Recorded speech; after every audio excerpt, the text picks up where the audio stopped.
Hey everyone, I'm Connor and welcome to my channel, The Closet. If it's your first time here, on my channel I like to talk about all things luxury, so if that's something you're into, I would love it if you could hit the subscribe button and the bell button so you're notified when I bring out new videos, and if you're returning, welcome back to my channel. Today's video is a little different to the content I would normally talk about, but I thought it would be an interesting video to kind of share what happened when I went to a psychic at the beginning of June this year. Now, whether you believe in it or not, I think it's interesting for you to watch until the end just because some of it is just unbelievable. So keep watching. So as I mentioned before, at the beginning of June, I went and saw a psychic here in Brisbane. Now, I've been to many psychics before, probably 5 or 6 times over my life, and every time I've gone, the psychic that I've gone and seen, they've always been pretty good at predicting or telling me things that it would be impossible for them to know. Now, I know that people feel very strongly about psychics. They either think they're absolutely redundant or they don't believe in it or whatever it may be, and if that is your opinion, that's your opinion and you're more than welcome to it. But going to psychics is something that I personally believe in. I've had a lot of different experiences with going to psychics, but generally my experiences have been pretty outstanding, and I thought I would share some of that with you today. So the last time I went to a psychic before the time that I'm talking about now was with Dale in November, and we went and saw we were going to like a craft markets or something like that, and they happened to have a psychic convention on. Dale and I both went, and we had 2 different psychics, like 2 different appointments, I guess. And it was a complete random walk-in, and you pick your psychic and then you do your thing. So that experience that I had, there were a few things that were predicted that did come true. And I can't remember what Dale's did. Maybe she can do a video on her experience with it. But normally I will go to a psychic every 6 or 8 months, and a lot of it's just for fun and to kind of see what they say. And I definitely do not obviously rely on, you know, that kind of session to kind of guide my life whatsoever. But at the start of June, I woke up on a Friday and I thought, I feel like going to a psychic today. So I went on Google, I found one in Brisbane, I called her up and I said, hey, do you have any appointments? And she was just like, yeah, I do. Can you come in an hour? And I was like, yep, sure, no worries. So I went to the psychic, and it was, a lot of psychics do things very differently. Some will do tarot cards, some will do reading from your palm, some will do just sitting at you and reading your energy, I guess. And they all do things completely differently, but a lot of the time they will channel or vessel whoever it is that they can connect to that is speaking through them. I know it sounds a bit bizarre, but that's just how they work, right? A lot of the time when they're talking to you, they can't or they won't make eye contact. It's just coming out of their mouth, and they will either tell you to bring like a pen and paper to write down what they're saying, or they'll record it. This particular psychic what did she do? She recorded it on her phone, and then she sent me the recording after the session. It went for about 20 minutes, and that's pretty stock standard with psychics. And I was kind of eager to listen to the recording, but because it had just happened, I obviously could retain a lot of what was said in my head, but then I kind of forgot about it. I kind of forgot about a lot of the little things she said because over the course of the 20 minutes, so much comes out. So I recently sat back down and listened to it, and some of the things are a bit coincidental, I guess an optimist would say. So here's what she said. So I've gone back and listened to the video, and then I've written some notes from what she said. So the first thing she told me was that she knows that I've been having trouble sleeping, which is 100% true. The past maybe 6 to 8 months, I have had terrible sleep. I will either fall asleep straight away but then wake up in the middle of the night, or I'll just lay there for hours and not be able to get to sleep. And then when I finally do get to sleep, I find it really hard to wake up because I'm absolutely exhausted. And I sleep on my bed, I have a queen bed, and if you're looking at it from the front of the bed, I sleep on the right-hand side, and then I put like a pillow next to me so I kind of don't roll over and toss and turn or whatever.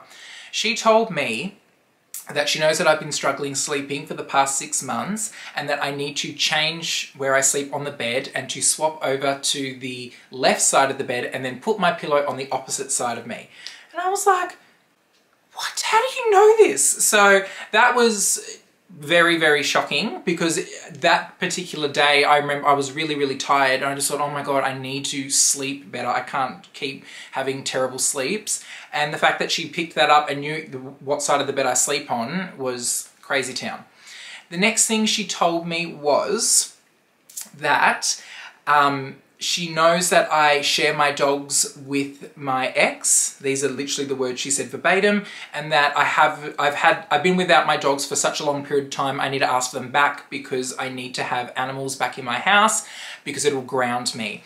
Now, at that point, I had not had my dogs since February, and normally my ex and I will do it like 3 months on, 3 months off, and we'd done it for, was that February, March, April, May, June? So it was about 4 months. So it was over a month extra that we would normally swap them over, and I was really, really missing them. I miss having them in the house and I miss seeing them. And the fact that she knew that I shared my dogs with my ex, the fact that I had not had them for the normal period of time that I would normally have them, or we'd swap them, was just mind blown. Like, honestly, you cannot make this stuff up. There is no way that anyone would know such intricate details about that stuff. The next thing she told me was that I'm going to be getting a new car, but I'm not buying it, and it's going to be unexpected. So that obviously hasn't happened yet, or I don't know if it will happen, but I found that a bit interesting. The next thing she told me is that in the next few years, I'm going to be getting married. I'm not going to have a traditional wedding, so I'll just be married. I don't know if that's like courthouse or what, but I'll be getting married. And that's also very interesting because I'm not somebody who wants a traditional traditional wedding. God, don't say that fast. I am quite content with having either a very, very small ceremony with just my family and a few friends, or getting married, like, you know, in the courthouse. I don't want a big traditional wedding. I've never wanted that. So I guess that could be something you could guess, but the fact that that is something that I want is quite interesting. She also told me that I won't have any kids, and the person I marry won't want any kids either, nor will they have had kids from previous relationships, etc. That also is very interesting because I do not want kids. When I was younger, I thought I wanted kids, but as I've gotten older, it doesn't fit a lifestyle or a life that I see myself having, and I don't want kids. So there you go. Then the next thing she said was that in the next 6 to 12 months, I will be going overseas and she can see me. This was her saying it to me.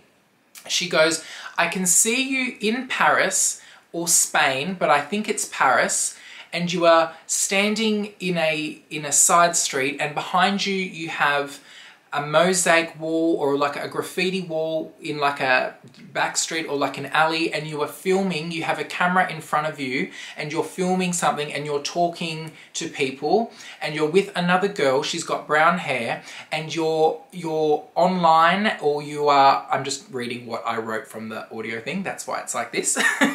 And you are filming online, or people are talking to you while you're filming. I can see people commenting, and you're filming on a camera.